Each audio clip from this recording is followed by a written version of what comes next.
All right. Hi, everyone. Thanks for joining the Small Business Update with Kristie Ferrantella. Today we got Julian Cyr, and we had scheduled Dylan Fernandez, our state rep, our representative, and Julian, our representative for the Senate. Dylan couldn't make it today, so we are going to have Julian with us, and he's on another phone call. He's going to be joining us any minute. And so we're hopefully here going to talk about anything and everything with small business relief. And so until Julian gets here, we're going to talk to Kristie about everything that's happened in the last 7 days since our last meeting. Oh, there's Julian right there. This is our new world, everyone. Hi, Julian. Hi there. Wow, Julian, that is an amazing beard. I've never seen you with that long of a beard. Thanks. I like it. When and I guess it meets the moment, right? Right. So thank you for coming. This is Julian Cyr, our representative for Senate for Nantucket. And I was just introducing us, Julian. We're here to talk about small business relief. And Kristie and I have been doing this on Facebook Live for about 2 weeks. And we did this a week ago with Megan Blair Valero and Karen McCumber. And so we're really excited to have you here to tell us what's going on in the legislation, like what's in process, what are you talking about, what are you hearing out there from your other constituents? And so we have a million questions for you. So what's coming down the road? We can start with that. Sure. So first I would say there's a lot of answers we don't know.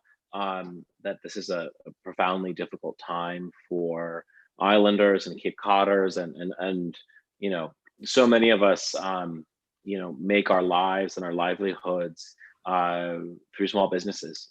My family owned a small business, a restaurant for 30 years. I grew up in that, as do most islanders and most Cape Codders. And there's a lot of unknowns and a lot of uncertainty, particularly given, when we're going to be able to open things up. The governor's current executive order goes through May 4th, but that will be extended. I think at best, we're going to be having a muted season. So there's a whole host of concerns and considerations. From a state level, we have focused in several areas. From a legislative perspective, we moved quickly to pass one unemployment piece of legislation that was signed into law to really expand benefits to folks, to remove requirements for certain weeks. And then a second bill was passed by the Senate to further expand unemployment. There's been a number of legislation that actually, Kristie and Jason, you'll be familiar with this with your other hats as select board members, in the sense that we've been giving municipalities more flexibility. And so there's been a host of there, but the actual financial programs currently that provide support for small businesses are federal programs that are not necessarily flowing through the state; they're actually flowing through banks. And so often, whether it's the payroll protection program or the PPP is the new acronym we've all been learning, that applies through your bank. So depending on who you're banking with, I've heard larger banks have actually been quite have not been processing them as much because they're concerned about liability. Our local banks, I think, first didn't understand the program, and there was some concerns about seasonal businesses not qualifying. That is not the case. Seasonal businesses can qualify, and actually in legislation, Senator Warren and Senator Markey fought to make sure that it wasn't the payroll snapshot that we were looking at wasn't just February 2020, but you could basically within the last, I think, year or 9 months, take your best quarter that you could use. But still, it really depends on who you're banking with. I actually heard from a constituent today who uses an online bank and has gotten really nowhere. So that's where the initial set of help is coming.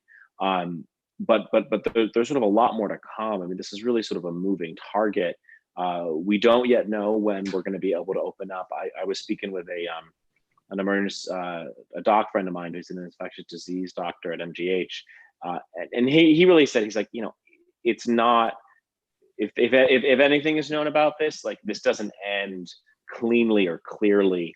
And so I think that, as we're working to get back up and running, that may take a while. And so that means not great things for our employees, and that means not great things from our employers. What do you think about what's your gut telling you on the next round from Governor Baker? With you just said they're going to probably extend it to at some level. Yeah, I mean, restaurants still curbside. Is there too many unknowns? So I think what we'll have will maintain, right? So restaurants and food service that's done curbside or takeout. I expect those provisions would stay. But we really have, if you look in the case of Wuhan, they essentially had an 11-week shutdown. They also are operating in an authoritarian government where you're able to put certain things in place that we wouldn't or probably likely maybe even shouldn't do in an open society. So just from an 11-week count, right? If you take an 11-week count from when this started in the middle of March, we're looking at the end of June. I think that it's safe to say that the order will be extended for a number of weeks. I think we don't know how. Also, that Massachusetts has joined with a number of other northeastern states in working collaboratively to figure out when we can open up. Unfortunately, we just can't rely on the federal government, particularly the leadership of the federal government, to give us evidence-based recommendations. And so anyway, Massachusetts being part of this pack, we'll be working collaboratively with other states in the region, as well as the West Coast states to determine when it's safe to open up. This represents about a third of the American economy. So it's a pretty substantial block of states. And I'm glad Massachusetts is a part of it.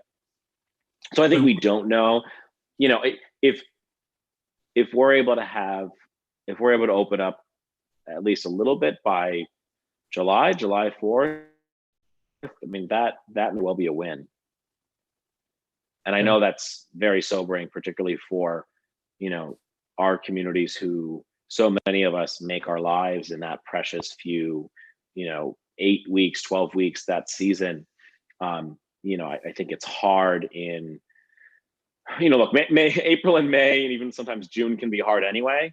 But really, July and August is where the bulk of particularly our seasonal businesses make almost all their revenue. And I think we just don't know. I think it's safe to say that we'll have a muted season at best. Julian, what do you think? What has Massachusetts done right? What have we been leaders in from a state level? What are you proud of, saying like, look, we did this and this? So, I mean, first of all, I think we're in the middle of this, and no one. This is so serious that no one should be patting ourselves on the back. I think where we've done a good job, this contact tracing program that the state has propped up, working with an organization called Partners in Health, which actually does global health work. That they have led the response in Ebola and another emerging and infectious diseases in pretty rough spots in the world. They're actually standing up a contact tracing program, meaning when someone receives a COVID-19 positive test, that they're doing a whole public health process where they contact every single person you came into contact with. That level of really aggressive contact tracing really makes a difference in containing particularly new infections, and especially in a world where maybe things open up a little bit, but we're really trying to get a handle on and watching if new cases are occurring. That will be really critical. I think that's really important. I think closer to home, the Cape and Islands have been able, from my vantage point, have been able to prepare for this better than I expected, and better than other regions. And I have a vantage point on this from a healthcare perspective because I serve on all the healthcare committees. I also serve the Senate has a working group on COVID-19. I'm a member of that working group. And we're a place that's used to working together. This is particularly true on Cape Cod, which is a county government. The towns are all used to kind of working together. We've been able to get a lot of things done that I didn't expect we would. And even on Nantucket, I think the leadership we've seen from the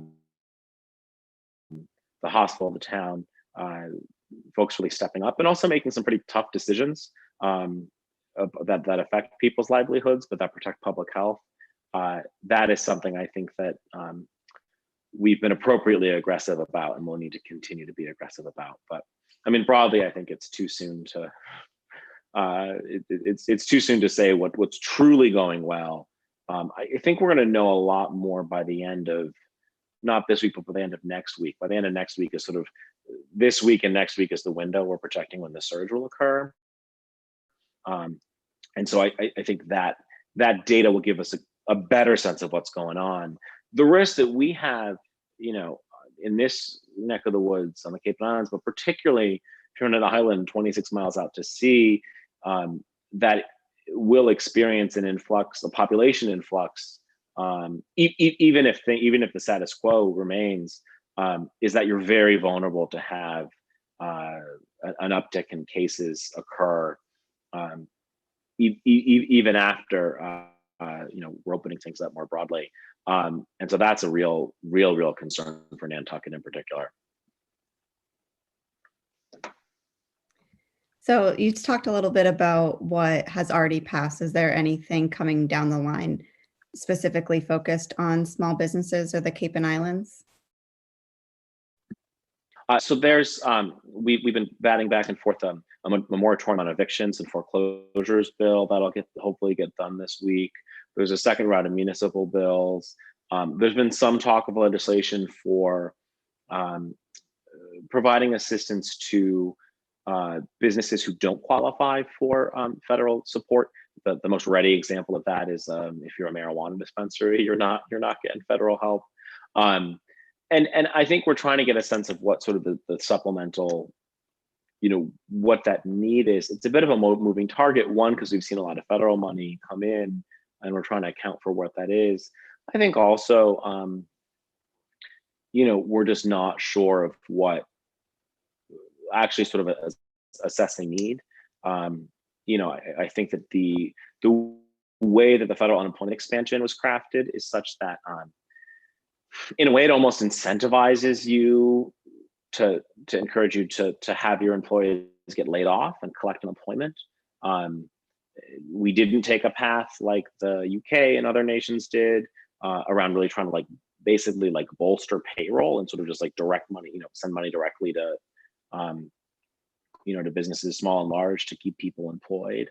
But I think for us, the effects of this are just starting. And so I actually, the pain in this is going to be, it's not just during this sort of acute public health crisis, but through the season. And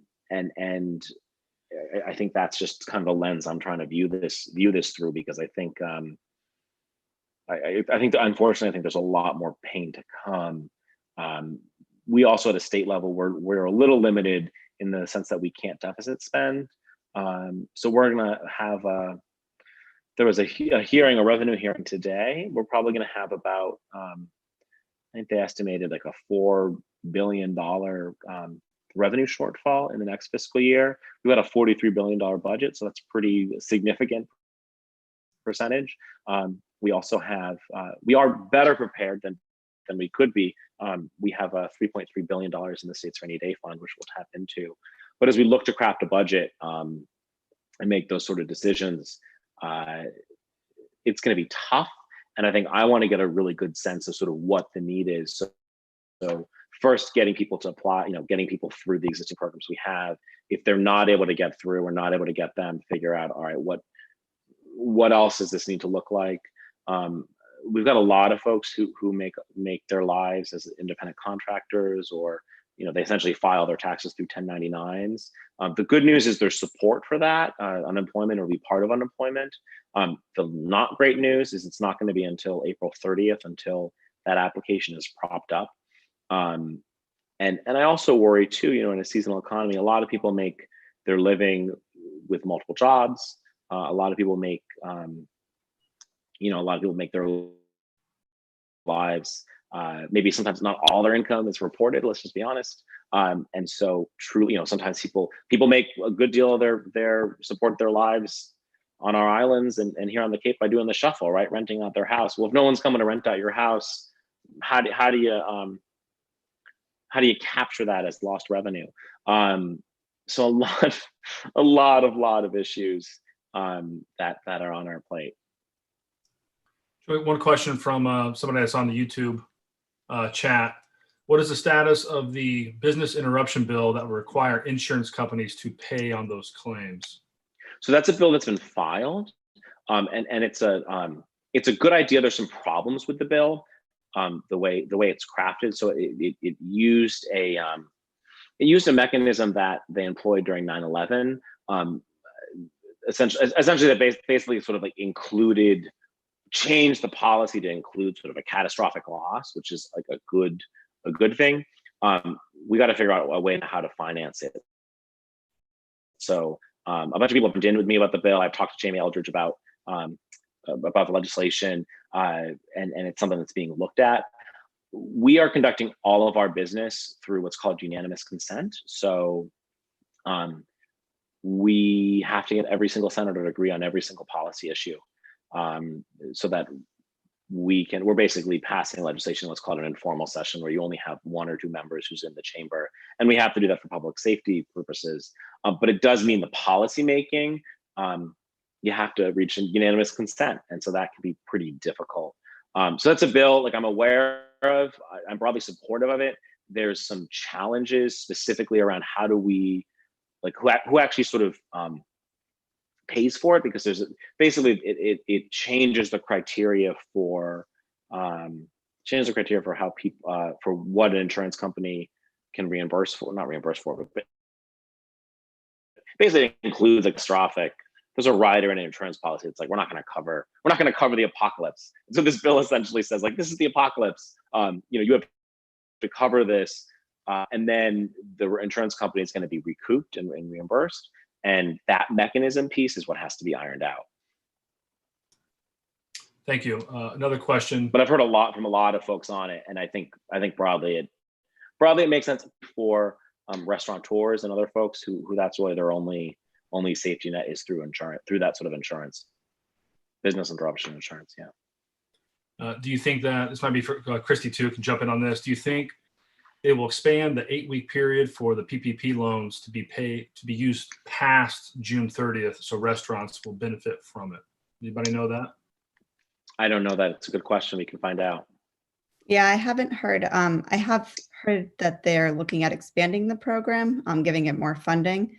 And I think if we continue with a stay-at-home, stay-in-place regulation, then I think they will be considering passing something that would extend it past June 30th. I know that's one of the most difficult things facing, seasonal restaurants is they're starting to get approved for the PPP loan and they can't get the health inspection to actually open. Another issue is you can't pay foreign workers through PPP, which is a huge part of our business's payroll. That also raises a whole other challenge from a workforce perspective. Are we even going to be able to get H-2B and J-1 workers? I would argue unlikely in the real short, immediate term, but that's another wrinkle. I think the best bet is to try to work this in the second authorization for additional resources and make sure those provisions are in there. And we'll flag that for the congressional delegation. Another question from Patrick. Julian, will the state be limiting restaurant occupancy after the stay-at-home order? So I think that's an example of something that is a likely scenario where if we're opening up, there may be certain precautions or safeguards that are taken around occupancy of certain spaces. The question really though falls to enforcement. Who enforces that? Likely would fall to the local municipality. And of course, under the executive order, if the municipality feels they can't enforce it, then they can also ban that activity. That's actually how the construction ban is occurring on Nantucket. So I think it's a likely scenario. I think we have to we just have to spend a lot of time thinking about how do we open up and how do we open up safely and what does that look like. And I think that's going to be, this is not going to be a scenario where, we get an all clear and you turn on a light switch and everything's back. The executive order also includes a prohibition on leisure accommodations, so hotels, motels, rentals, Airbnbs. I expect that will linger, and we may, from a public health perspective, that may be extended further than other provisions. I think there's a real concern about sort of leisure-based travel, particularly coming to communities like ours, and what that could mean from a health impact. Of course, leisure-based travel is also how so many of us make our livelihoods. So it's a bit of a double-edged sword, and it's a bit of a tough call. What do you think the data and information that state officials rely on to do that pro-safe, pro-business balance? Right? Because we can be pro on both, but is it really just let's get through this next potential surge next 2 weeks and then kind of see from there? So I think that the immediate focus, of course, is on this surge, which requires a tremendous amount of resources. My expectation is that that the executive order will be extended beyond May 4th for several weeks. I think that almost feels like it's a given. And then I think you begin to look at data. You begin to look at how I mentioned the contact tracing before. How robust is that program? You begin to look at certain provisions. I think also the state has really deferred to federal guidance around what's considered essential services, and I suspect they'll continue to do that. So there's consistency. But I think that from an indicator perspective, the good news for us is that there has not yet been a wide outbreak on the island, so that does not seem to have happened. I think you're on day 10 without any new cases. So those are good indicators. I think the challenge for us is that we've got a really fragile community that is going to experience that has experienced a bit of a population influx and is going to likely experience a little bit more of an influx when, if anything, is sort of opened up or if even as people are feeling a little safer. We're just going to see that with people coming in second homes. What we're working on actually with the chamber on Nantucket and also on the Martha's Vineyard Chamber and the Cape Cod Chamber, with Martha's Vineyard Hospital, Nantucket Hospital, with Cape Cod Healthcare, and then ultimately with all the towns, is to try to get some sort of uniform guidance to people who may consider coming here, whether that's second homeowners, whether that's seasonal workers, whether that's potential visitors. And I think making sure we put out accurate, consistent information and guidance that if people do choose to come, one, they need to take extreme caution and should think twice about it currently in the current status. But then, two, if they do end up coming, particularly seasonal workers and people coming to second homes, the need to quarantine for 14 days to get all your supplies before you come. There's added hurdles when getting to a place is by via ferry. Which is in the case of you folks on the island. So all those pieces are being looked at. But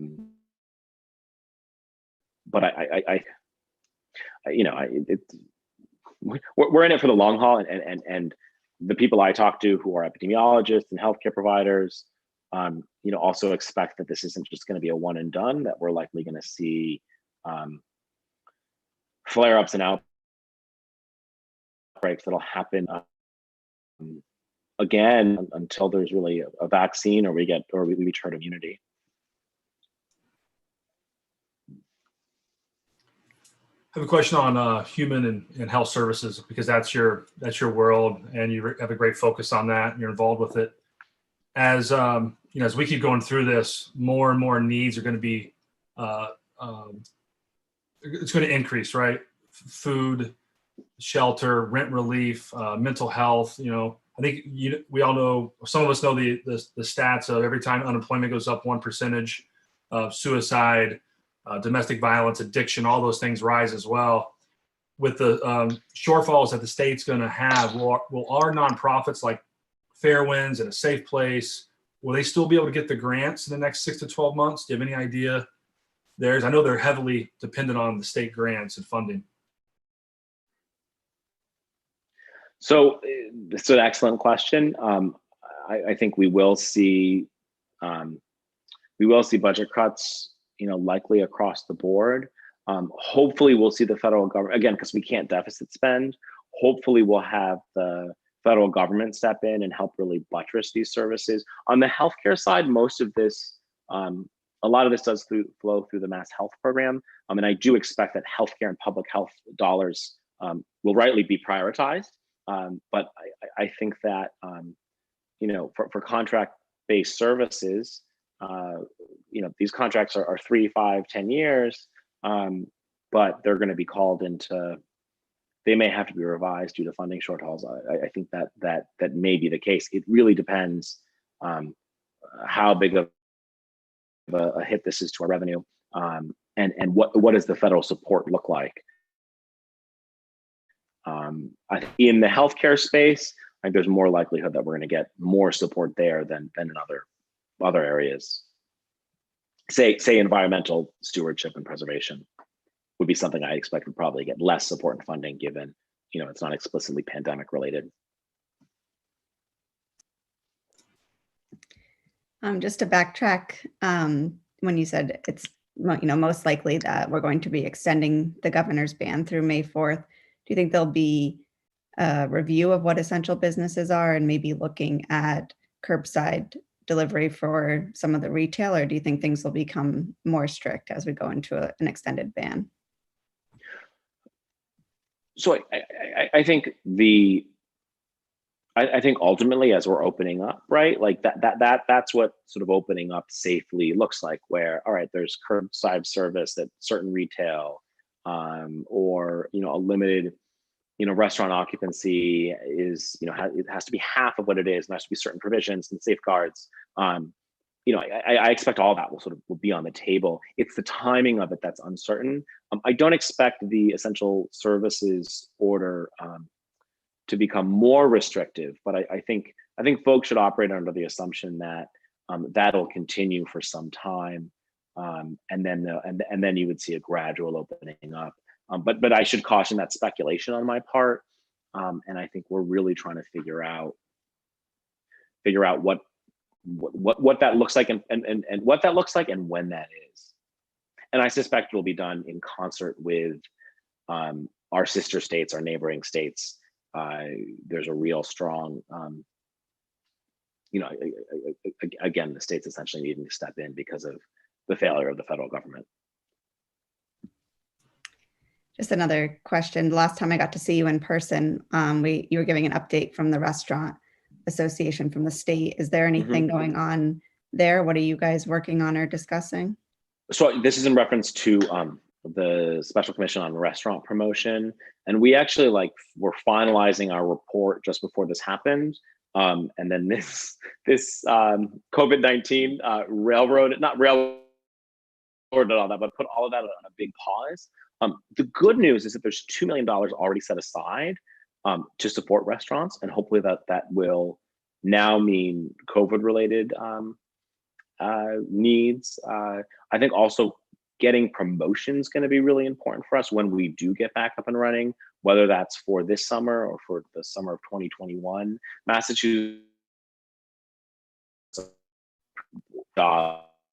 supporting entities like Nantucket go promote us in the global marketplace. I think we spend about $10 million a year on tourism promotion, which in a $43 billion budget is pretty paltry. But no, the commission we've hit the pause button because everyone is focused on responding, whether that's on the government side, whether that's you're a restaurateur, and you're either trying to stay open and stay afloat, or working things out while you're shut down. Julian, we have a question on testing. Since testing everyone is key, what steps are being taken to increase mass testing for our area, Cape and Islands state? So there's no sort of specific Cape Islands based testing agenda. Actually, we were able to get sort of ahead of the curve. So one of the first places that had Drive-through testing was through Cape Cod Healthcare. Nantucket Cottage Hospitals, I've heard, have had all the tests they've needed. The question, though, gets at sort of basically mass testing or sort of testing on demand, both for COVID-19 and also ultimately for the antibodies. There's I have like no specific update. The focus now is honestly getting testing into nursing homes and skilled nursing facilities, assisted living facilities. About half of the deaths that we've seen in Massachusetts have been from folks in skilled nursing facilities, which is really tragic and awful. And so now the push in this moment is around getting basically mobile testing assets deployed through the National Guard to all those facilities. But I think ultimately the goal, and the sooner we're able to provide testing on demand and also antibody tests when those are available, that's also going to help us get back on our feet and really determine when things can open again. Another question here. It's related to, is there any potential state funding that can underwrite things, for example, using hotels with private rooms passed for quarantine locations? Can that be underwritten by the state, or safe housing options? Yes, that's being done, and there's two mechanisms to do it. In larger locations, the state is actually setting up these hotels, or essentially isolation hotels, where either people who are homeless or housing insecure, or need to be isolated from family members, are able to stay.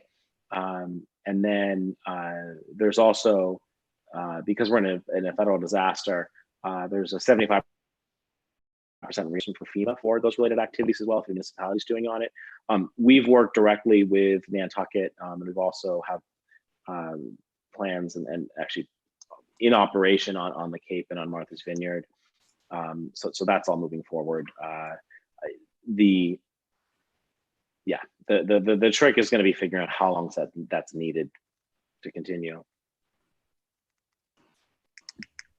I know Dylan couldn't join us today, but do you have any updates that you could provide on behalf of him on what the House is working on?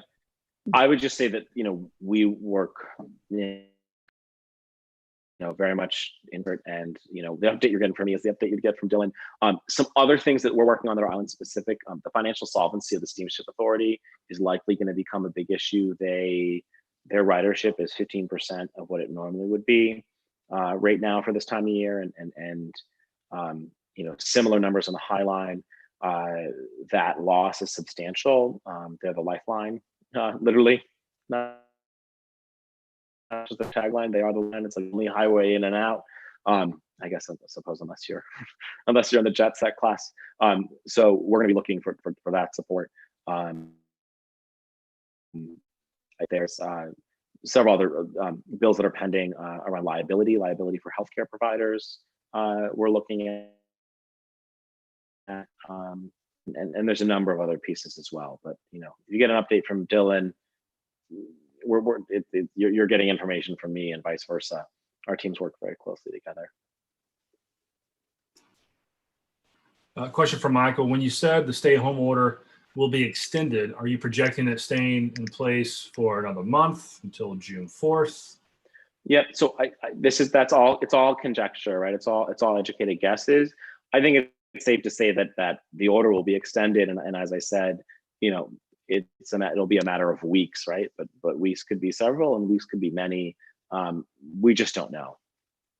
And I think what's important is that they will continue as long as we need them to, from a public health perspective. And I think the alternative is unfortunately not an option, even though that means so much pain for employees, employers, almost for everyone.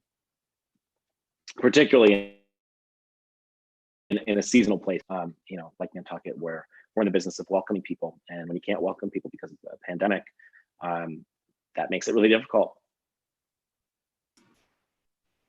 Kristie, we've got a couple minutes left here. We try to keep it around 40-45 minutes. Is there any updates on the EIDL loans, the PPP loans? Have you seen anybody actually get an EIDL loan here? Are people getting the PPP notifications? Yep. So we have received word that a lot of Nantucket businesses are starting to receive their approvals from the banks. I did receive confirmation from a business that they actually received the funds for the PPP loan. So they're able to get their employees back hired and getting paychecks. We also have heard that the idle loans have started up and the advancements are starting to show up in people's bank accounts. So it's been a slow process. It's been a frustrating process for small businesses, but it is looking like the relief is starting to come through. Oh, Jason, you're still on mute. Sorry. I do this every day. The guy would get the mute part down. Anything else that's happened in the last week with unemployment? Anything that's happened on the island? I know with the PPP loans, they opened up last Friday for 1099 and contractors. So that application is estimated around the country, 23 million workers will be applying.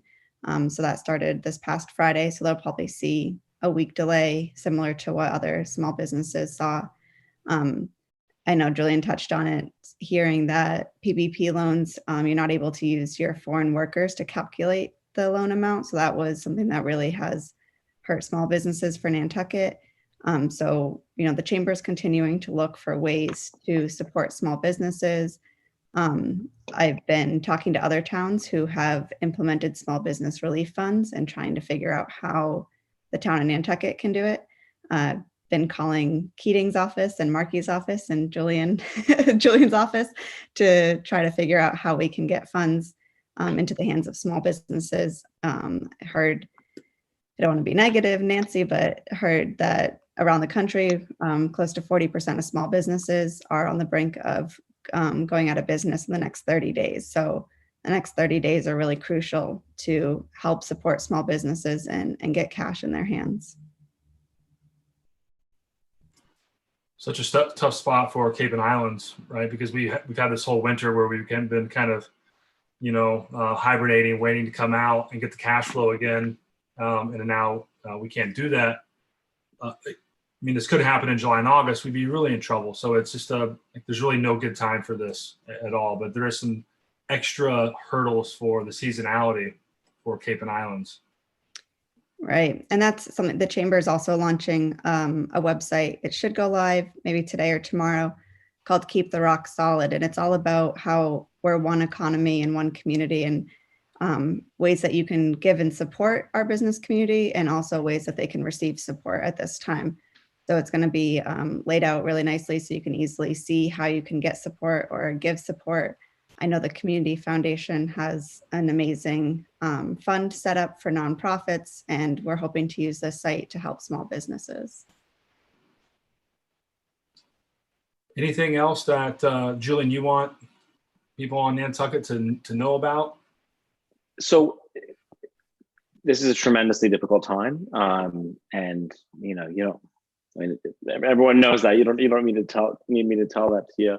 I think that information is evolving, and as we get it, we're trying to share that as much as possible. Please rely on, if you go to senatorcyr.com, that's senatorcyr.com, we list every and all information we can get our hands on around the response to COVID-19. There's a substantial amount of small business information up there, and we continue to update it regularly. So I just want to encourage people to rely on that as a resource. And then if you're having problems or challenges with these programs, especially if you've applied and you've gotten stuck in some sort of bureaucratic morass, please reach out to my office. You can also reach out to Representative Hernandez's office. Sometimes we can help cut through the red tape. And thank you for putting this together, and it's something you've been doing for a while. And I think, the more information that we can share, the better. And just really urge people to take good care, make sure they are staying healthy, yes, from a physical perspective, and also their emotional health as well. And just to thank you for the opportunity, and let us know where we can help, and we're on it. Thank you, Julian. Kristie, any last words, last thoughts? I just want to thank you for taking the time. I know I was on a call with you earlier today. It seems that you are on calls all day long. So thank you. Yeah, for it's conference call and extrovert hell, right? Yeah, so I really appreciate that. And a huge thank you to NCTV for putting this together. This is going to be translated into Spanish and Portuguese. And so pass it along to all your business owner friends in the community so we can get the information out to everybody.